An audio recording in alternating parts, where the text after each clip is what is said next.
Instrumental method of analysis. Instrumental method of অ্যানালাইসিসের প্রথমে আছে ইউভি ভিজিবল স্পেকট্রোস্কোপি। এখানে ইউভি ভিজিবল স্পেকট্রোস্কোপি কি, এখানে আমরা ইএমআর ইলেকট্রোম্যাগনেটিক রেডিয়েশন এবং ম্যাটারের মধ্যে যে ইন্টারেকশন তার স্টাডি করি। আর এখানে ম্যাটার মধ্যে বায়োলজিক্যাল মলিকিউল আছে, ডিএনএ আছে, আরএনএ আছে, প্রোটিন আছে, কেমিক্যাল কম্পাউন্ড আছে, এদের স্টাডি করি। এখানে ইলেকট্রোম্যাগনেটিক রেডিয়েশন বলতে আমাদের কী নেওয়া হয়, ইলেকট্রোম্যাগনেটিক রেডিয়েশন হিসাবে এখানে ইউভি রে, এক্স রে, ল্যামডা রে সমস্ত কিছুই নিতে পারি, কিন্তু এখানে আমরা ইউভি ভিজিবল স্পেকট্রোস্কোপিতে ইউভি রে নিই। এখানে ইলেকট্রোম্যাগনেটিক রেডিয়েশন ওয়েভ যে যায় তার ওয়েভ লেন্থ আছে, সেই স্পেকট্রামটা আমাদের ইলেকট্রোম্যাগনেটিক স্পেকট্রাম বলে। এখানে ইউভি অফ দ্য ইএমআরকে ইউভি অ্যাজ এ ইএমআর আমরা ইউভি ভিজিবল স্পেকট্রোস্কোপিতে ইএমআর হিসেবে ইলেকট্রোম্যাগনেটিক রেডিয়েশন হিসেবে ইউভিকে যখন ইউজ করি তখন তাকে আমরা ইউভি ভিজিবল স্পেকট্রোস্কোপি হিসাবেও আমরা বলি। এর বিভিন্ন ওয়েভ লেন্থ আছে আমাদের। এর শর্ট ওয়েভ, এখানে যে ইলেকট্রোম্যাগনেটিক এনার্জি যত আমাদের বাড়বে হচ্ছে এনার্জি ইনক্রিজ, এখানে শর্ট ওয়েভ লেন্থ একটা লং ওয়েভ লেন্থ হয় আমাদের। গামা রেসের হচ্ছে শর্ট ওয়েভ লেন্থ, আমাদের রেডিও ওয়েভের লং ওয়েভ লেন্থ।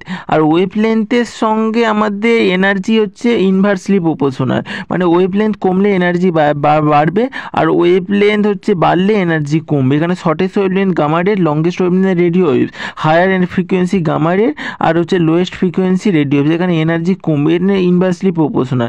এবার ইনস্ট্রুমেন্টেশনে এটা হচ্ছে আমাদের ল্যাম্প।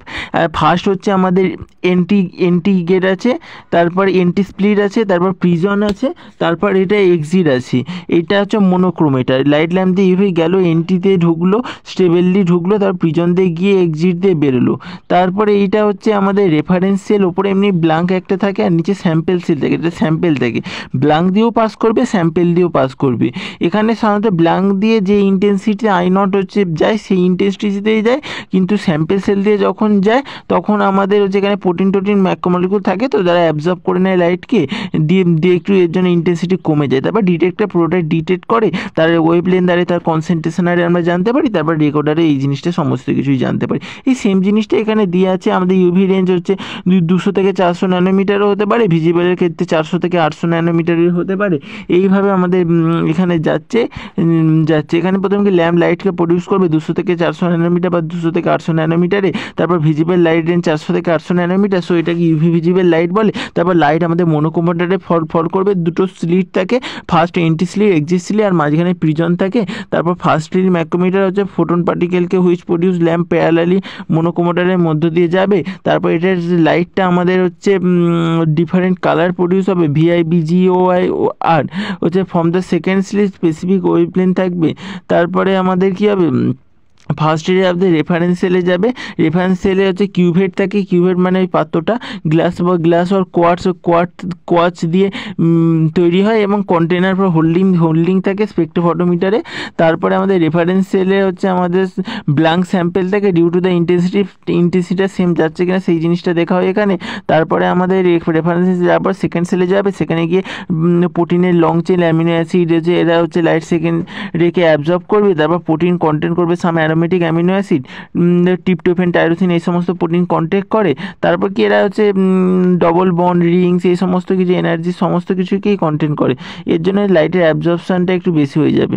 এই আমাদের সেকেন্ড ক্ষেত্রে এখানে ইলেকট্রন হচ্ছে অ্যামিনো অ্যাসিড হচ্ছে মুভস, ইলেকট্রন অ্যামিনো অ্যাসিডের মধ্যে বন্ড আছে ভেতরে প্রোটিন, এ যখন হচ্ছে বাইরে থেকে রে এসে পড়বে, এর ভেতরে ইলেকট্রনগুলো হায়ার এনার্জি হচ্ছে লোয়ার এনার্জি স্টেট থেকে হায়ার এনার্জি স্টেটে চলে যাবে।